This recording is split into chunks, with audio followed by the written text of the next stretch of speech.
CIPET दे रहा है 10वीं पास को इंजीनियर बनने का जो है मौका। पूरा है जानकारी है। रायपुर इनोवेशन के मामले में प्लास्टिक इंडस्ट्री काफ़ी आगे चल रही है। टेक्नोलॉजी के चलते प्लास्टिक के कई अट्रैक्टिव प्रोडक्ट जो है आ रहे हैं। ठीक है, राजधानी के भनपुरी स्थित सेंट्रल, देखिए राजधानी के जो है भनपुरी रायपुर में है, राजधानी के स्थित जो है भनपुरी में central institute of plastic engineering and technology, जिसको शॉर्टकट में सीपेट भी कहा जाता है, ठीक है, प्रोडक्शन कर रहे हैं। यहाँ 10वीं 12वीं के बाद प्लास्टिक इंजीनियर बना जा सकता है। वो कैसे, देखिए खास बात यह है कि दाखिले की कोई उम्र सीमा नहीं है। सीपेट में 4 वर्षीय बीटेक प्रोग्राम भी संचालित होते हैं। देखिए यहाँ पे 4 वर्ष का जो है बीटेक प्रोग्राम जो है 4 वर्ष का बीटेक प्रोग्राम भी संचालित है, यानी कि आपको पढ़ाई के साथ साथ जो है यहाँ पे जॉब भी मिलने वाला है, काम भी मिलने वाला है। ठीक है, आगे देखते हैं।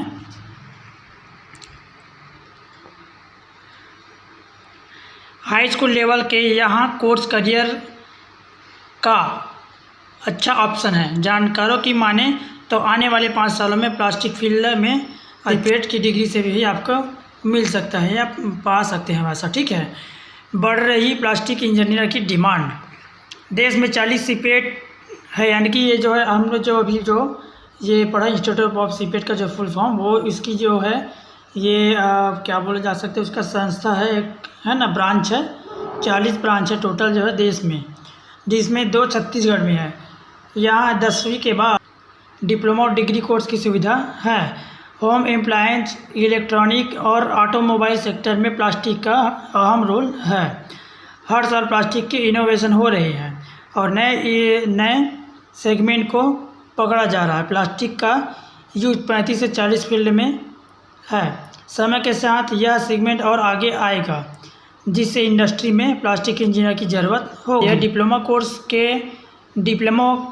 कोर्स में जो है फॉर्म डालना जो है स्टार्ट हो गया है। ठीक है, 9 जून को ऑनलाइन परीक्षा होगी। 9 जून को जो ऑनलाइन परीक्षा होगी, इसके लिए आवेदन शुरू हो चुके हैं। आखिरी तारीख जो है 31 मई को है, यानी कि आज का अपडेट है हमारा 23 मई को। आपके पास जो है टोटल अभी 8 दिन बाकी है। ये पेपर कटिंग देख पा रहे होंगे, मैनेजमेंट, पत्रकारिता, छत्तीसगढ़ी, परफॉर्मिंग आर्ट्स जैसे विषयों को शामिल करने की तैयारी चल रही है। अर्थात साथियों 19 विषयों में सीजी सेट की परीक्षा ली जाती है और ये 19 विषय 2017 में जुड़े थे। उसके बाद में अभी तक के जो है बदलाव नहीं किया गया था, लेकिन अब जो है 2017 के बाद इस वर्ष पुनः जो है 15 नए विषयों को जोड़ने की तैयारी चल रही है। अभी जो जुलाई में पेपर होगा उसमें केवल जो है 19 विषय पर ही परीक्षा होगा। उसके बाद नवंबर में एक बार और सीजी सेट की परीक्षा आयोजित होने वाली है और इस नवंबर की सीजी सेट की परीक्षा में और 15 विषयों को जोड़ने की जो है तैयारी चल रही है। छत्तीसगढ़ राज्य पात्रता परीक्षा जुलाई 2024 के लिए ऑनलाइन आवेदन की प्रक्रिया शुरू हो चुकी है और इनकी प्रक्रिया भी चल रही है। अर्थात आने वाले समय में जो नवंबर में एग्जाम होगा उसमें 34 विषयों के लिए सीजी सेट का आयोजन किया जाएगा। 21 जुलाई को होगा सेट, आवेदन की प्रक्रिया भी चल रही है। इन विषयों के लिए हो रही पात्रता। देखिए अभी जो 19 विषयों के लिए सीजी सेट लिया जा रहा है उनमें कौन कौन से विषय शामिल हैं तो आपको दिख रहा है अंग्रेजी, अर्थशास्त्र, समाजशास्त्र, राजनीति विज्ञान, इतिहास, भूगोल, physical science, chemical science, mathematical science, life science, computer science and application, वाणिज्य, विधि, संस्कृत, मनोविज्ञान, library and information science, physical education, home science जैसे 19 विषयों के लिए जो है अभी परीक्षा लिया जा रहा है। इसके अलावा जो है 15 विषयों को और इसमें जोड़ा जाएगा और इन 15 विषयों में साथियों कौन कौन से विषय शामिल होंगे तो इसमें मैनेजमेंट के विषय रहेंगे, पत्रकारिता के विषय रहेंगे, छत्तीसगढ़ी के रहेंगे, एंथ्रोपोलॉजी के रहेंगे, एजुकेशन के रहेंगे, परफॉर्मिंग आर्ट्स समेत कुल 15 विषयों को जो है और जोड़ने की तैयारी की जा रही है। कुल जो है 35 विषयों में सीजी सेट का आयोजन जो है होने वाला है आने वाले समय में। साथियों इसको लेकर जो है उच्च शिक्षा विभाग का क्या कहना है देख पा रहे हैं। उच्च शिक्षा विभाग के सचिव का कहना है कि सेट में नए विषय जोड़ने के लिए यूजीसी को प्रस्ताव भेज दिया गया है। वहां से मंजूरी मिलने के बाद अगली परीक्षा में नए विषय शामिल किए जाएंगे। जुलाई की परीक्षा पूर्व निर्धारित विषयों के अनुसार ही ली जाएगी। देखिए यहाँ पर शिक्षा सचिव स्पष्ट तौर पर कहना है कि जो है अभी जुलाई में जो एग्जाम होगा उसमें केवल जो है 19 विषयों पर ही सेट का आयोजन किया जाएगा और इसमें जो 15 विषयों में बढ़ोतरी की तैयारी चल रही है उसके लिए जो है यूजीसी से परमिशन मांगा गया है। इसके लिए यूजीसी को जो है नए विषय जोड़ने के संबंध में प्रस्ताव भेज दिया गया है।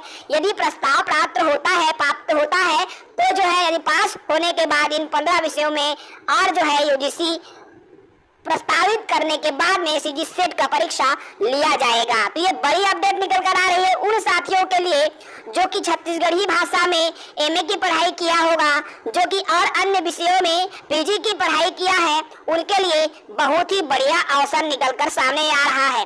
पत्रकारिता के क्षेत्र में भी जो है यदि आपका इंटरेस्ट है तो भी आपके लिए अच्छा है। मैनेजमेंट में यदि आपने पीजी कर रखा है तो भी आप जो है इनके लिए योग्य रहेंगे, तो अच्छी अवसर है। अभी जो साथी सीजी सेट की तैयारी कर रहे हैं यदि किसी कारणवश असफल भी हो जाते हैं तो साथियों आपके लिए और अवसर निकल कर आ रहा है। इसके अलावा साथियों यहाँ पर एक चीज और निकल कर आ रही है, चूंकि नवंबर में फिर से सीजी सेट का आयोजन होगा तो क्या ऐसे में जुलाई के बाद में आचार संहिता खत्म होने के बाद में क्या उच्च शिक्षा विभाग में सहायक अध्यापकों की भर्ती आएंगी या पुनः नवंबर का जो सीजी सेट है उसका इंतजार उच्च शिक्षा विभाग करेगा। आखिरकार क्या है, कब आएगा इसकी भर्ती प्रक्रिया, कब जो है सहायक अध्यापकों की रिक्तियां सीजीपीएससी के माध्यम से निकाली जाएगी, इस प्रकार की ढेरों जो सवाल है युवाओं के बने हुए हैं। बहरहाल इसमें हम इन विषयों को ज्यादा लंबा चर्चा नहीं करेंगे, हमारा उद्देश्य जो है एक इंफॉर्मेशन देना था। छत्तीसगढ़ राज्य पात्रता परीक्षा के संबंध में संपूर्ण जानकारी। छत्तीसगढ़ राज्य पात्रता परीक्षा के लिए आवेदन करने की प्रक्रिया कब से शुरू कर दी गई है, कब तक आप इसके लिए आवेदन प्रस्तुत कर पाएंगे, परीक्षा की जो संभावित तिथि है उसमें क्या बदलाव किए हैं, परीक्षा के लिए जो समय अवधि दी जाती है उसमें क्या बदलाव किए हैं, उसके बारे में जो है आपको इस वीडियो में देखने को मिलेगा। छत्तीसगढ़ राज्य पात्रता परीक्षा के लिए जो अभ्यर्थी अभी आवेदन नहीं किए गए हैं या फिर जिन अभ्यर्थियों के द्वारा इस भर्ती के लिए आवेदन किया गया है उसके लिए ये वीडियो बेहद ही महत्वपूर्ण है, क्योंकि इसमें दो अलग अलग जो है परिवर्तन किए गए हैं, संशोधन किया गया है। एक तो संशोधन है परीक्षा की तिथि के लिए किया गया है और दूसरा जो संशोधन है समय अवधि के लिए जो है यहाँ पर किया गया है। तो उनमें क्या संशोधन हुआ है आगे आपको इस वीडियो में जो है देखने को मिलेगा। जो अभ्यर्थी छत्तीसगढ़ राज्य पात्रता परीक्षा में बैठना चाहते हैं उनको नहीं पता कि इसमें क्या योग्यता मांगी जाती है और इसमें परीक्षा के पैटर्न किस तरीके से होते हैं, कैसे अप्लाई करना होता है, कितने विषयों पर जो है छत्तीसगढ़ राज्य पात्रता परीक्षा आयोजित होती है और किस तरीके से आप इसके लिए अप्लाई कर पाएंगे, सारी की सारी जो जानकारी है आपको इस वीडियो में जो है देखने को मिलेगी। छत्तीसगढ़ शासन के तरफ से उच्च शिक्षा विभाग और विश्वविद्यालय अनुदान आयोग के तरफ से जो है छत्तीसगढ़ राज्य पात्रता परीक्षा यानी कि सेट की परीक्षा 2024 के लिए ऑनलाइन आवेदन करने की जो प्रक्रिया है वो जो है शुरू कर दिया गया है। ऑनलाइन आवेदन करने की जो प्रक्रिया है 13 तारीख 5वें महीने 2024 से लेकर के 9 तारीख 6ठे महीने 2024 के बीच में जो है यहाँ पर चलने वाली है। यानी कि उम्मीदवार को 13 तारीख से लेकर के 9 तारीख 6ठे महीने तक का जो है यहाँ पर समय दिया गया है इस बीच की समय अवधि में जो है आप छत्तीसगढ़ राज्य पात्रता परीक्षा यानी कि सेट की परीक्षा के लिए जो है आवेदन जो है प्रस्तुत कर पाएंगे। विभाग की तरफ से जो है यहाँ पर संभावित परीक्षा की तिथि के बारे में जानकारी दिया गया है। 7 तारीख 7वें महीने 2024 दिन रविवार को जो है इसकी परीक्षा आयोजित की जा सकती है, उसके बारे में जो है यहाँ पर बताया गया है। पर विभाग की तरफ से दोबारा से एक और नया जो नोटिफिकेशन है वो जो है जारी किया गया है और नई नोटिफिकेशन में एक नया डेट जो है परीक्षा की तिथि के संबंध में जारी किया गया है। उसके बारे में आगे आपको जो है यहाँ पर जानने को मिलेगा कि छत्तीसगढ़ राज्य पात्रता परीक्षा के लिए जब विभाग की तरफ से नोटिफिकेशन प्रकाशित किया गया था तो उसमें जो परीक्षा की संभावित तिथि है 7 तारीख 7वें महीने 2024 जो है यहाँ पर बताई गई थी, जो कि संभावित तिथि थी, उसे जो है अब दोबारा से संशोधित करके एक नया डेट जो है यहाँ पर जारी कर दिया गया है। वही बात करें इसकी जो पेपर होती है वो किस तरीके से होती है, तो परीक्षा 2 भागों में जो है यहाँ पर लिया जाता है। पहला जो पेपर है 10 बजे से लेकर के 11 बजे के बीच में लिया जाएगा और 1 घंटे का जो है आपको यहाँ पर समय देखने को मिलेगा, तो उसके बारे में भी जो है यहाँ पर बताया गया है। तो ये जो समय अवधि है विभाग की तरफ से जो जारी की गई है, इस समय अवधि को भी जो है यहाँ पर विभाग की तरफ से बदल दिया गया है और उसमें जो भी संशोधन किए गए हैं उसके बारे में भी हम आपको आगे जो है यहाँ पर जानकारी देंगे। अब जानते हैं परीक्षा केंद्र के बारे में। तो जो परीक्षा केंद्र हैं 8 जिला मुख्यालयों के अंतर्गत जो है यहाँ पर होंगे। सबसे पहले जो बताया गया है अंबिकापुर है, दूसरा है बिलासपुर, तीसरा है दुर्ग, अगला है जगदलपुर, रायपुर, दंतेवाड़ा, कांकेर और जसपुर। तो 8 जिला मुख्यालयों के अंतर्गत जो है यहाँ पर ये जो पेपर हैं वो जो है लिए जाएंगे। तो इन 8 जिला मुख्यालयों में से किसी भी जिला मुख्यालय का चयन जो है आप कर सकते हैं। अपने नज़दीकी जिला मुख्यालय का चयन करके आप छत्तीसगढ़ राज्य पात्रता परीक्षा में बैठ सकते हैं। वहीं पर बात करें आवेदन शुल्क के बारे में, तो आवेदन शुल्क के बारे में 2 जानकारी जो है यहाँ पर बताई गई है। पहली जो जानकारी है यहाँ पर ये बताया गया है कि छत्तीसगढ़ के जो राज्य के स्थानीय निवासी होंगे वो जो है फ्री में जो है इसके लिए अप्लाई जो है यहाँ पर कर पाएंगे। इनको किसी तरह का परीक्षा शुल्क जो है यहाँ पर लगने वाला नहीं है। जो भी कंप्यूटर सेंटर में शुल्क लगता है डालने का वो जो है शुल्क आपको लगेगा, पर परीक्षा शुल्क जो है यहाँ पर नहीं लगने वाला। दूसरा जो जानकारी यहाँ पर बताया गया है कि छत्तीसगढ़ राज्य के बाहर के निवासी प्रतिभागियों को निर्धारित नियम परीक्षा शुल्क 700 रुपये देय होगा। यानी कि ऐसे अभ्यर्थी जो छत्तीसगढ़ के नहीं हैं, छत्तीसगढ़ के बाहर के हैं, किसी अदर स्टेट के रहने वाले हैं, अदर राज्य के रहने वाले हैं, वे अगर छत्तीसगढ़ राज्य पात्रता परीक्षा में बैठना चाहते हैं तो उनको जो है 700 रुपये का आवेदन शुल्क यहाँ पर लगने वाला है। वो जो 700 रुपये का शुल्क है छत्तीसगढ़ के बाहर के राज्यों के अभ्यर्थियों के लिए है। वो किसी भी राज्य के हो सकते हैं पर छत्तीसगढ़ के बाहर के राज्य के होने चाहिए। अगर वे जो है छत्तीसगढ़ राज्य पात्रता परीक्षा में बैठना चाहते हैं तो उनको 700 रुपये का आवेदन शुल्क यहाँ पर लगने वाला है। वही बात करें भर्ती की शर्तें के बारे में, यानी कि पात्रता शैक्षणिक योग्यता के बारे में जो है यहाँ पर बताया गया है कि इसकी योग्यता क्या मांगी जाती है। तो यहाँ पर किसी भी मान्यता प्राप्त विश्वविद्यालय से स्नातकोत्तर होना जरूरी है। स्नातकोत्तर यानी कि पोस्ट ग्रेजुएशन के पास आपके पास पीजी की जो है डिग्री जो है होनी चाहिए। अब ये जो पीजी की डिग्री है उसमें जो है परसेंट यहाँ पर मांगा जाता है। तो यहाँ पर परसेंट को 2 अलग अलग भागों में जो है यहाँ पर बांटा गया है। अगर अभ्यर्थी अनुसूचित जाति के हैं, अनुसूचित जनजाति के हैं या फिर अन्य पिछड़ा वर्ग के हैं जो कि गैर क्रीमी लेयर के अंतर्गत आते हैं या फिर निःशक्त जन है, तो उनके लिए जो है यहाँ पर परसेंट है वो 50% होना ज़रूरी है। पोस्ट ग्रेजुएशन की डिग्री होनी चाहिए किसी भी सब्जेक्ट में। उनमें अगर आप अनुसूचित जाति के हैं, अनुसूचित जनजाति के हैं, अन्य पिछड़ा वर्ग के हैं और निःशक्त जन है तो 50% अंकों के साथ जो उत्तीर्ण करना जरूरी है। वहीं बाकी सभी के लिए जो है यहाँ पर जो परसेंटेज है वो जो है 55% यहाँ पर रखा जाता है। तो आपके पास पोस्ट ग्रेजुएशन यानी कि मास्टर की डिग्री होनी चाहिए, पीजी की डिग्री होनी चाहिए और जो डिग्री है उसमें जो है आपकी योग्यता के आधार पर यानी कि परसेंट को जो है अलग अलग बांटा यहाँ पर गया है। तो 55% या फिर 50% होने ज़रूरी हैं। जनरल वाले हैं तो आपको 55% और अनुसूचित जाति अनुसूचित जनजाति के हैं, अन्य पिछड़ा वर्ग के हैं या फिर निःशक्त जन हैं तो 50% अंकों के साथ उत्तीर्ण करना जरूरी है। अब जानते हैं परीक्षा के जो विषय होते हैं उनके बारे में कि कितने विषयों पर जो परीक्षा होंगे। तो परीक्षा का जो पैटर्न होगा 2 भागों में होगा, यानी कि 2 पेपर आपको दिलाने पड़ेंगे। पहला जो पेपर होगा सभी के लिए अनिवार्य होगा, यानी कि पहला जो पेपर होगा वो सभी अभ्यर्थियों के लिए जो है अनिवार्य होगा और दूसरा जो पेपर होगा वो विषय के अनुसार होगा। तो जो भी अभ्यर्थी जो है 19 में से किसी भी विषय का चयन करते हैं जो कि उनके पोस्ट ग्रेजुएशन सब्जेक्ट में होना चाहिए, तो जिस सब्जेक्ट में आपने पीजी किया हुआ है, पोस्ट ग्रेजुएशन आपने किए हुए हैं, मास्टर की डिग्री आपने हासिल किया हुआ है, तो उन्हीं सब्जेक्ट में से किसी एक सब्जेक्ट का चुनाव करके जो है आप यहाँ पर पोस्ट ग्रेजुएशन के तहत जो है यहाँ पर सेट की पेपर को जो है दिला सकते हैं।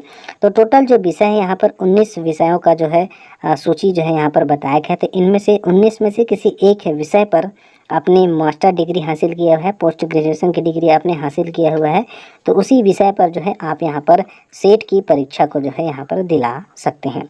तो 19 में से किसी भी विषय का जो है चुनाव करेंगे, उसी विषय पर आपको यहाँ पर पेपर जो है यहाँ पर दिलाना होगा। अब जानते हैं परीक्षा की पद्धति, यानी कि परीक्षा का मेथड जो है किस तरीके से होगा, तो उसके बारे में जो है यहाँ पर बताया गया है कि परीक्षा जो है सेट की परीक्षा 2 प्रश्न पत्र होंगे। प्रथम प्रश्न पत्र जो कि अनिवार्य होगा सभी के लिए, और दूसरा जो प्रश्न पत्र होगा विषय के अनुसार होगा। और सभी जो प्रश्न पत्र होंगे, चाहे वो पहला हो चाहे वो दूसरा हो, वो जो है बहुविकल्पी वस्तुनिष्ठ प्रश्न आपसे पूछे जाएंगे, जो कि MCQ टाइप आपसे क्वेश्चन जो है आपसे पूछे जाएंगे। पहला पत्र भी जो है आपके MCQ वाला होगा और दूसरा भी जो है आपसे MCQ वाला होगा। अब जानते हैं यहाँ पर जो समय अवधि जो बताई गई है विभाग के तरफ से, और इसमें जो है संशोधन यहाँ पर किया गया है। तो संशोधन क्या गया है उसके बारे में आगे जो है यहाँ पर जानेंगे। तो जो पहला यहाँ पर पेपर होगा वो जो होगा 100 अंकों का होगा, जिसमें 50 प्रश्न आपसे पूछे जाएंगे। 1 घंटे का आपको समय यहाँ पर दिया जाएगा। पहला पेपर सभी के लिए अनिवार्य होगा, जिसमें 100 अंक के आपसे 50 प्रश्न पूछे जाएंगे। और इसमें जो समय अवधि है, पहले की जो समय अवधि है जो कि बताई गई है 10 बजे से 11 बजे के बीच में आपको यहाँ पर पेपर में बैठना होगा। दूसरा जो पेपर यहाँ पर होगा वो जो नंबर होगा, इसमें 200 अंक होंगे और यहाँ पर 100 प्रश्न आपसे पूछे जाएंगे, और इसमें 2 घंटे का जो है समय आपको देखने को मिलेगा। तो दूसरा जो पेपर यहाँ पर बताया गया है, इसमें 200 जो है अंकों के प्रश्न आपसे पूछे जाएंगे, 100 आपसे क्वेश्चन यहाँ पर पूछा जाएगा, और 2 घंटे का जो है आपको समय यहाँ पर दिया जाएगा। ये 2 घंटे का जो समय होगा यहाँ पर बताया गया है कि 11:30 से लेकर के 1:30 के बीच में आपको जो है समय यहाँ पर देखने को मिलेगा। लेकिन छत्तीसगढ़ राज्य पात्रता परीक्षा के लिए जो है विभाग के तरफ से जो है ये जो समय अवधि रखी गई है, इसमें परिवर्तन जो है यहाँ पर किया गया है, उसके बारे में भी जो है यहाँ पर जानते हैं। तो पहला जो प्रश्न पत्र यहाँ पर आपसे पूछा जाएगा, यानी कि पहला जो पेपर आपसे लिया जाएगा उसमें 100 अंक होंगे, और इसके जो क्वेश्चन की संख्या होगी 50 क्वेश्चन होगी, और इसमें 1 घंटे का जो है समय आपको दिया जाएगा। उसमें जो है परिवर्तन यहाँ पर किया गया है, यानी कि जो पेपर होंगे उसके समय अवधि है उसमें परिवर्तन किया गया है, और साथ ही साथ जो संभावित परीक्षा की तिथि है उसमें जो है यहाँ पर परिवर्तन किया गया है। तो 2 अलग अलग चीज़ें हैं यहाँ पर, इन दोनों में जो है यहाँ पर विभाग के तरफ से परिवर्तन किया गया है। तो वो क्या परिवर्तन है उसको जानते हैं और समझते हैं। तो सबसे पहले जो है यहाँ पर बता दें कि ये जो विभाग के तरफ से नया जो नोटिफिकेशन है, यानी कि परिवर्तन संशोधन का जो नोटिफिकेशन है, वो जो है 13 तारीख 5वें महीने 2024 को जो है यहाँ पर प्रकाशित किया गया है उच्च शिक्षा विभाग की तरफ से छत्तीसगढ़ राज्य पात्रता परीक्षा CG सेट 2024 के लिए। इसमें जो बताया गया है कि जो छत्तीसगढ़ राज्य की पात्रता परीक्षा है विज्ञापन जारी किया गया है, उसमें 3 जो है अलग अलग परिवर्तन यहाँ पर किए गए हैं। तो 3 परिवर्तन में सबसे पहला जो परिवर्तन है वो है परीक्षा की तिथि के संबंध में। जो परीक्षा की संभावित तिथि है उसे बदल दिया गया है। परीक्षा की अब जो संभावित तिथि है 21 तारीख 7वें महीने 2024 दिन रविवार की है। पहले जो है विभाग के तरफ से जो नोटिफिकेशन यहाँ पर जारी किया गया था, और ये नोटिफिकेशन के अनुसार जो है यहाँ पर परीक्षा की जो संभावित तिथि है वो जो है 7 तारीख 7वें महीने 2024 यहाँ पर रखी गई थी। अब इसे जो है विभाग के तरफ से बदल दिया गया है, और विभाग के तरफ से नया डेट जो है यहाँ पर जारी किया गया है, जिसमें बताया गया है कि अब जो परीक्षा है 21 तारीख 7वें महीने 2024 दिन रविवार को आयोजित यहाँ पर की जाएगी। तो ये था पहला संशोधन जो कि परीक्षा की तिथि के संबंध में है। अब जानते हैं दूसरे संशोधन के बारे में। तो दूसरा जो संशोधन है वो किया गया है समय अवधि को लेकर के। समय अवधि में जो है यहाँ पर बताया गया है कि पहले जो समय अवधि जो है यहाँ पर रखी गई थी, पहले वाला जो नोटिफिकेशन है वो पहले देखते हैं, उस पर समझते हैं। तो पहला जो नोटिफिकेशन है उसमें जो है यहाँ पर देखिए ये बताया गया है, ऐसे हम थोड़ा सा जूम कर लेते हैं। पहले जो नोटिफिकेशन है उसके आधार पर जो है यहाँ पर जानकारी बताया गया है कि जो पहला पेपर होगा वो उसमें 1 घंटे का जो है आपको समय दिया जाएगा, और ये जो 1 घंटे का समय है वो 10 बजे से लेकर के जो है यहाँ पर बताया गया है 11 बजे के बीच में जो है यहाँ पर होगा। दूसरा पेपर के लिए जो समय अवधि है वो 11:30 बजे से लेकर के जो है 1:30 बजे के बीच में यहाँ पर होगा। अब जो है इस समय अवधि को बदल दिया गया है विभाग की तरफ से, और उसके लिए जो नया नोटिफिकेशन जारी किया गया है उसमें जो है समय अवधि है वो देख लीजिएगा किस तरीके से बताया गया है। तो अब जो समय अवधि है इसमें 1 घंटे ही का ही मिलेगा, लेकिन 10 बजे से लेकर के 11:15 तक का जो समय यहाँ पर देखने को मिलेगा। तो पहले 10 बजे से 11 बजे तक होती थी पेपर, अब उसमें आपको 15 मिनट जो है एक्स्ट्रा टाइमिंग जो है देखने को मिलेगा पहले पेपर में। अब दूसरा पेपर के लिए आपको समय यहाँ पर मिलेगा। दूसरा पेपर है पहले नोटिफिकेशन के आधार पर 11:30 पर जो है यहाँ पर चालू हो जाती थी। अब वो जो पेपर है यहाँ पर बताया गया है कि 2 बजे चालू होगा और 4:15 तक का जो है आपको समय यहाँ पर दिया जाएगा। यानी कि 11:15 के बाद जो है आप जो है क्लासरूम से बाहर निकल जाएंगे 11:15 से। उसके बाद जो अगला पेपर है 2 बजे से चालू यहाँ पर होगा। तो 11 बजे के बाद से लेकर के 2 बजे के बीच में जो है आपको यहाँ पर दूसरे पेपर के लिए थोड़ा सा समय मिलेगा, जिसमें आप चाहें तो थोड़ी सी तैयारी कर सकते हैं, या आपको किसी और तरह के काम करने हैं वो जो है कर सकते हैं। वो सारी जो है जो भी आपको कुछ करना होगा वो जो है आप यहाँ पर कर पाएंगे। तो दूसरा जो पेपर होगा उसी दिन 2 बजे से जो है यहाँ पर चालू होगा और 4:15 तक जो है यहाँ पर चलने वाला है। पहले नोटिफिकेशन में ये जो परिवर्तन है वो नहीं किया गया था। पहले नोटिफिकेशन के अनुसार जो है यहाँ पर ये बताया गया था कि जो दूसरा जो पेपर यहाँ पर होगा उसकी जो टाइमिंग होगी 11:30 बजे से लेकर के 1:30 बजे के बीच में होगी, और 1:30 बजे के बाद जो है आप यहाँ पर फ्री हो जाएंगे। लेकिन यहाँ पर विभाग की तरफ से परिवर्तन किया गया है। अब जो दूसरा जो पेपर होगा वो जो है यहाँ पर पहला जो पेपर होगा वो 10 बजे से ही चालू होगा और 11:15 के बाद जो है वो पेपर जो है ख़त्म हो जाएगा। उसके बाद आप फ्री हो जाएंगे। उसके बाद दूसरा जो पेपर चालू होगा 2 बजे से होगा और 4:15 तक का जो है यहाँ पर समय दिया जाएगा। तो ये जो परिवर्तन है वो विभाग के तरफ से जो है किया गया है दूसरा परिवर्तन। तीसरा परिवर्तन यहाँ पर किया गया है जिन अभ्यर्थियों के द्वारा जो है यहाँ पर सेकेंड पेपर में मैथमेटिकल साइंस विषय को चुनेंगे उनके लिए। तो ऐसे अभ्यर्थी जिन्होंने इस भर्ती के परीक्षा के लिए जो है यहाँ पर सेट की परीक्षा के लिए आवेदन कर लिया है उनके लिए भी जो है यहाँ पर ये जो नोटिफिकेशन है वो काम आएगा, संशोधन जो है काम आएगा। और जिन्होंने अभी तक आवेदन नहीं किया है, जो आवेदन करने वाले हैं उनके लिए भी जो है यहाँ पर ये चीज़ें जो है काम आएंगी। तो यहाँ पर बताया गया है कि प्रश्न पत्र सेकेंड मैथमेटिकल साइंस विषय के प्रश्न पत्र में 60 अंकों के प्रश्न अनिवार्य होगा। तो जो सब्जेक्ट है मैथमेटिकल साइंस, इस विषय के लिए जो अभ्यर्थी सेट की परीक्षा दिलाएंगे तो उनके लिए कहा गया है कि प्रश्न पत्र में जो 60 अंकों के जो प्रश्न हैं वो जो है अनिवार्य होंगे, जबकि 40 अंकों हेतु अभ्यर्थियों को गणित अथवा स्टैटिक्स यानी कि सांख्यिकी का चयन ऑनलाइन आवेदन फॉर्म भरते समय करना जो है यहाँ पर अनिवार्य होगा। तो जो अभ्यर्थी इसके लिए पहले से आवेदन प्रस्तुत कर लिए हैं, यानी कि जो सेट की परीक्षा है उसके लिए पहले से आवेदन कर लिए हैं, उनको भी जो है यहाँ पर 60 अंकों के प्रश्न पत्र अनिवार्य जो है यहाँ पर करना होगा और 40 अंकों के हेतु अभ्यर्थी को गणित अथवा स्टैटिक्स यानी सांख्यिकी का चयन जो है करना होगा। और यहाँ पर एक चीज़ और बताई गई है कि परीक्षा दिवस के दिन OMR सीट पर ऐच्छिक भाग के चयन हेतु कोई सुविधा उपलब्ध जो है यहाँ पर नहीं होंगे। तो इनके लिए जो है दोबारा से संशोधन का जो है जब विंडो ओपन किया जाएगा तो उसमें जो है संशोधन आप कर सकते हैं अगर आप मैथमेटिकल साइंस के सब्जेक्ट के लिए सेट की परीक्षा जो है दिलाना चाहते हैं तब की स्थिति में। जिन अभ्यर्थियों के द्वारा अभी आवेदन नहीं किया गया है वे जो है मैथमेटिकल साइंस के सब्जेक्ट को लेकर के विषय को लेकर के अगर सेट की परीक्षा के लिए अभी आवेदन प्रस्तुत करते हैं तो उनके लिए एक नई अपडेट है। वे जो है अभी से क्या कर सकते हैं, इस विषय पर जो भी संशोधन मांगा गया है उस संशोधन को पूरा जो है कर सकते हैं। तो ये थी जानकारी कि सेट की परीक्षा के बारे में। तो जिन अभ्यर्थियों को इसमें किसी तरह का डाउट है, किसी तरह के प्रश्न हैं, वे जो है ज़रूर पूछिएगा। छत्तीसगढ़ राज्य पात्रता परीक्षा के संबंध में जो भी जानकारी थी हमने आपको इस वीडियो में जो है यहाँ पर बता दी। साथ ही साथ परीक्षा की जो संभावित तिथि थी, समय अवधि में जो भी परिवर्तन किया गया था और विषय में जो भी परिवर्तन किया था उसके बारे में भी हमने आपको इस वीडियो में सारी की सारी जो जानकारी है वो आपको बता दी। फिर भी इस वीडियो से जुड़ी किसी तरह के आपके कुछ प्रश्न हैं तो हमें कमेंट में ज़रूर पूछिएगा। वीडियो अच्छी लगने पर वीडियो को लाइक करिएगा, अन्य लोगों के पास शेयर करना ना भूलिएगा और ऐसी ही जानकारी के लिए जो है चैनल से जुड़े रहिएगा। मिलते हैं नई वीडियो में नई जानकारी के साथ।